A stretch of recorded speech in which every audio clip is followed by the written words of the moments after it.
तमिलनाडु और पुडुचेरी के ऊपर मंडरा रहा चक्रवाती तूफान फेंगल समुद्र तट को पार करके पुडुचेरी के करीब पहुंच गया है।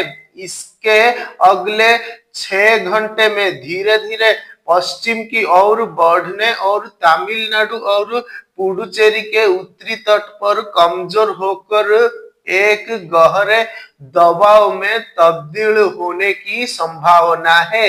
मौसम विभाग ने चक्रवात के प्रभाव के कारण तमिलनाडु के तटीय इलाकों और पुडुचेरी में भारी वर्षा का पूर्वानुमान जारी किया है।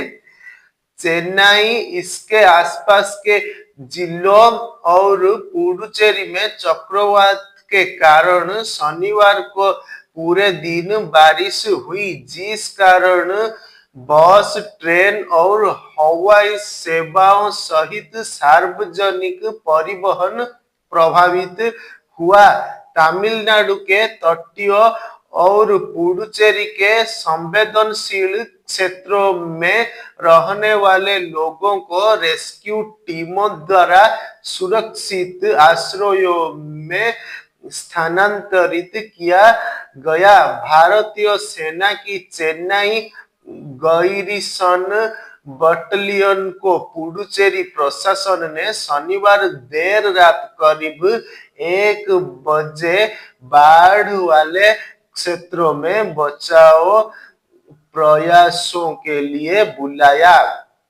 पुडुचेरी के कृष्णानगर क्षेत्र में लगभग 500 घरों में फंसे नागरिकों को रेस्क्यू करने के लिए जवानों ने ऑपरेशन चलाया, जहां कुछ इलाकों में पानी का स्तर लगभग 5 फीट तक पहुंच गया था। जल भराव वाले क्षेत्रों से 100 से अधिक लोगों को बचाया गया है। चक्रवात के कारण 16 घंटे तक बंद रहा चेन्नई हवाई अड्डा रविवार सुबह 4 बजे फिर से खुल गया, लेकिन उड़ान संचालन प्रभावित रहा क्योंकि स्थिति धीरे धीरे सामान्य हो रही थी। आईएमडी के अनुसार चक्रवात फेंगल उत्तरी तमिलनाडु और पुडुचेरी के तटों पर स्थित रहा और इसके आज शाम तक कमजोर होकर गहरे दबाव में बदलने की आशंका है।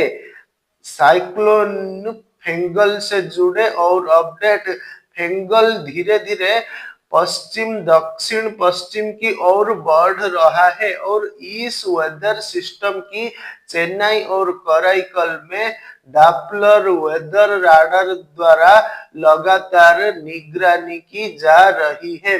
कल से चेन्नई अर्थात मीनम्बकम और नुंगम्बकम मौसम केंद्र में 11.4 मिमी बारिश हुई, जबकि पुडुचेरी में 39 सेमी बारिश हुई है।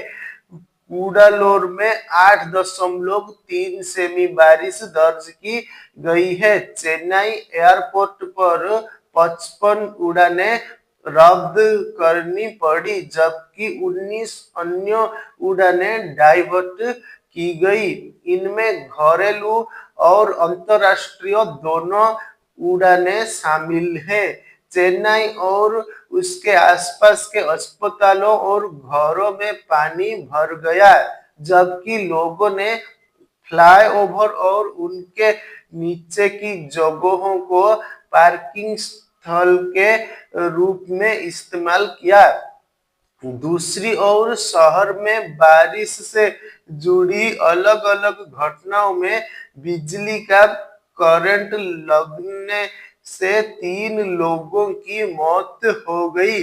ग्रेटर चेन्नई कॉरपोरेशन ने लगभग 2.32 लाख लोगों को भोजन वितरित किया।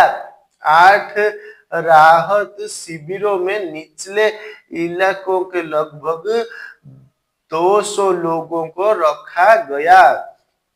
तमिलनाडु के मंत्री के एस एस आर रामचंद्र ने कहा कि चक्रवात के बाद किसी बड़े नुकसान की तत्काल कोई रिपोर्ट नहीं है और इस संबंध में अधिक जानकारी संभवतः रविवार तक पता चलेगी।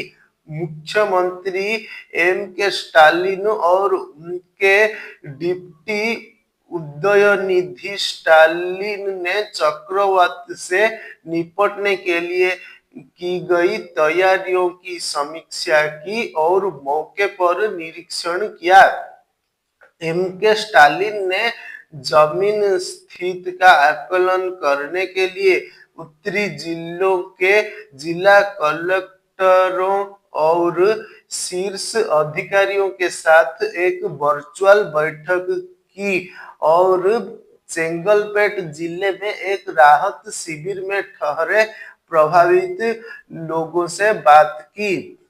उदयनिधि स्टालिन ने बताया कि चेन्नई में 334 जगहों पर जल जमाव हुआ और पानी की निकासी के लिए युद्ध स्तर पर 1700 मोटर पंप का उपयोग किया जा रहा है। लगातार बारिश के बावजूद चेन्नई में दूध की आपूर्ति और सफाई कर्मचारियों की सेवाएं जारी रही। तेज हवाओं के कारण अधिकांश क्षेत्रों में काट दी गई बिजली आपूर्ति धीरे धीरे बहाल कर दी गई और 18 आपदा राहत टीमें संवेदनशील क्षेत्रों में तैनात की गई। अधिकारियों ने कहा कि पड़ोसी पुडुचेरी में किसी बड़े नुकसान की तत्काल कोई रिपोर्ट नहीं है। इससे पहले केंद्र शासित प्रदेश के प्रशासन ने 12 लाख निवासियों को एसएमएस भेजकर साइक्लोन फेंगल के लैंडफॉल के पहले सतर्क रहने की चेतावनी दी थी। पुडुचेरी जिला कलेक्टर ने सभी सरकारी या निजी कॉलेजों और निजी स्कूलों को अगले आदेश तक रिलीफ कैंप साइट घोषित किया है।